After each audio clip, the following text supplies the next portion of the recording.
this is apropos. Well, the latest fighting comes as the wider region braces for Israeli retaliation following an Iranian ballistic missile strike on Tuesday. The Israeli Prime Minister is tonight holding the latest in a series of top-level security consultations as Binyamin Netanyahu decides how and when to respond to the Iranian missile barrage. Diplomatic efforts to avert a further escalation are gathering pace. Meanwhile, US President Joe Biden says he doesn't expect Israel to retaliate immediately, adding that discussions are ongoing about potential strikes on Iranian oil facilities. Delano D'Souza has more. Iran's army was considered the most powerful in the Middle East during the Shah's rule. The country had cordial relations and military links with the State of Israel. But after the Islamic Revolution and the costly war with Iraq in the 1980s, its army took a beating. Iran is geographically large. The country of 90 million has over 500,000 active military personnel, as well as fighters in the Revolutionary Guard Corps and army reservists. Western sanctions have weighed on the state of Iran's army, with Tehran struggling to upgrade its military hardware. Back in May, the helicopter of the country's late president crashed. The accident put the focus on the state of its decrepit air force. Iran is estimated to have roughly 140 American fighter jets from before the revolution, as well as more recent Russian-made models. To make up for shortfalls in hardware, the country has built ballistic and cruise missiles, as well as created a domestic industry of kamikaze drones. Iran used new hypersonic technology to retaliate against Israel in the latest barrage it launched. The missiles travel 5 times faster than the speed of sound. The advancement is also used to compensate for the state of the Iranian Navy. With 3 submarines and 50 patrol boats, Iran has turned to miniature submarines and surface ships, which can block maritime traffic in the strategic Strait of Hormuz. Iran also lacks modern anti-ballistic and air defense capabilities, which is why Tehran's strategy prioritizes asymmetric warfare through the use of regional proxies to keep the fight far away from its territory as possible. To discuss the situation in Iran, we're joined now by Abbas Milani, Director of Iranian Studies at Stanford University and founding co-director of the Iran Democracy Project. Thank you so much for being with us on the programme this evening, Abbas. As we heard there in Delano's report, Iran has lots of weapons. Most analysts agree it would not be able to defeat Israel in an all-out war. How do you expect Israel to respond to the Iranian missile attack of Tuesday, and what then for Iran? I think Israel has to decide whether it wants a full war with Iran or, as I think President Biden suggests, opt for a controlled response that would then allow Iran to scale down the level of confrontation. My sense is that Israel believes Iran is now in its weakest moment and has never been as weak as it is now.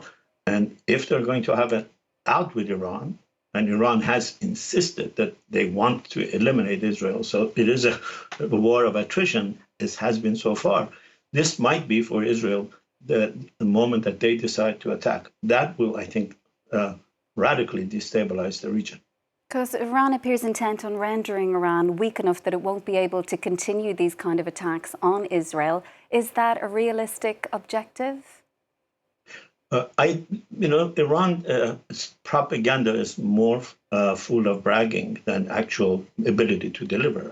I think they well know that they can't withstand a barrage of attacks, particularly if it's the United States decides to join. The missiles haven't been that effective yet. They claim to be very precise, but they haven't been very precise. So if there is a confrontation, I think it might well bring about the demise of the regime. And that's why Iran is walking very gingerly.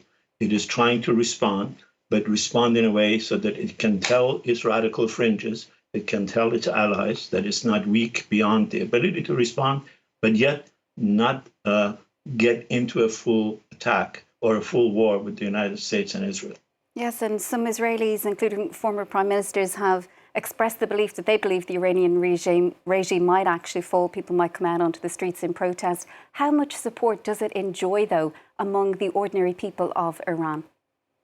I think the Iranian regime now, credibly, there are many polls that indicate that. I think the regime itself knows. I think at best it enjoys maybe 15 to 20% support of the population. The people are very disgruntled with the regime, with its corruption, with its cronyism, with its ability to constantly engage Iran in wars that most Iranians don't want. And thus, I think the regime is in its weakest. When Iran fought the war with Iraq, I lived in Iran at the time, I taught in Iran at the time, there were thousands of students who volunteered to go to the front. I don't think they will have any volunteers to go fight for them. They can only rely on their most reliable forces, which is the IRGC. And now we know that the IRGC is deeply, deeply infiltrated by Mossad and by probably other intelligence agencies, but certainly by Mossad. Yeah, because we had claims from the former Iranian president, Mohammad Ahmadinejad, saying that up to 20 double agents were found to be working as moles, providing Israel with sensitive information. Would that account for the success that Israel has had in its fight against Hezbollah and what we're seeing taking place in Lebanon? I think it's much more than 20. If you look at all the actions that Israel has done in Iran, including taking the entire nuclear archive of the Iranian regime, carrying it to Azerbaijan and then taking it to Israel, assassinating some of the top scientists, assassinating the head of Iran's military nuclear program in a remarkable coordinated attack, you have to assume that the level of infiltration is much, much higher. And to know exactly where Nasrallah was and go after him there indicates that they are also, I think, fairly deeply entrenched in Hezbollah. There are reports in Iran that Mr. Khamenei has become very worried about who in the top echelon of the IRGC might be a double agent. Hezbollah is very apparently worried about who in their ranks was responsible. The fact that they would buy 3,000 pages that have been absolutely compromised indicates that Israelis knew that they were about to buy all of this and then knew where they were going to buy it, and they succeeded in implanting the devices that they used. And there's speculation as well that Israel, it might be considering, and the US said that this will not be the case, but that it might be considering hitting sites linked to Iran's nuclear program. What do you think is happening there? Is Iran continuing to make progress? Analysts suggesting as well that becoming a nuclear state could offer a new way for the Iranian regime to promote its power abroad, given just the series of events that have happened over the past few weeks, over the past few months. It's really in a weakened position now.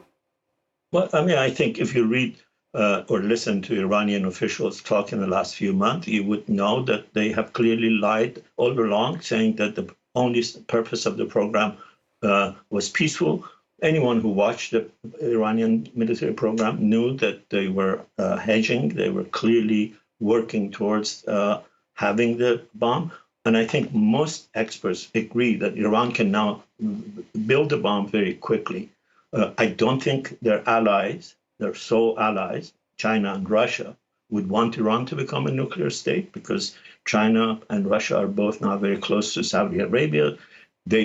China and Russia don't want a full nuclear arms race in the Middle East. And the Iranian regime, I think, knows that if they declare themselves to be a nuclear, they can definitely expect attacks by Israel and the United States. That would, I think, get us into the full war. But that might be the only gamble left for them.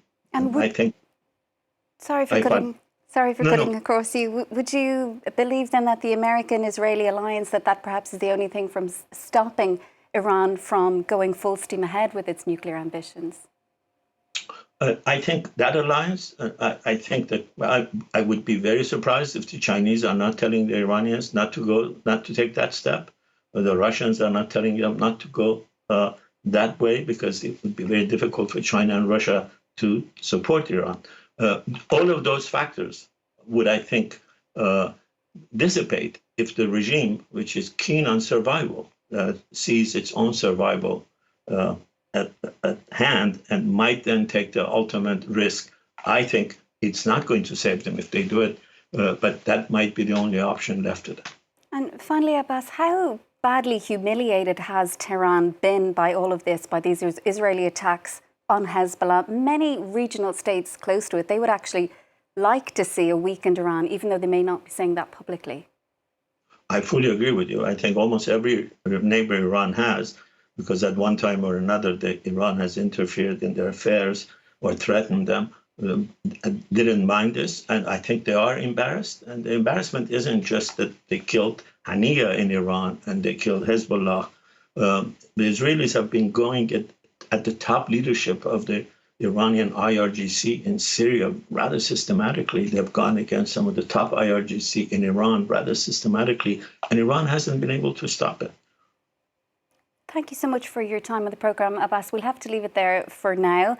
That is Abbas Milani, Director of Iranian Studies at Stanford University, also founding co-director of the Iran Democracy Project. Thank you so much for your time on the programme. We do appreciate it. That's it from us for now. Stay with us, though. Up next, it's Eye on Africa.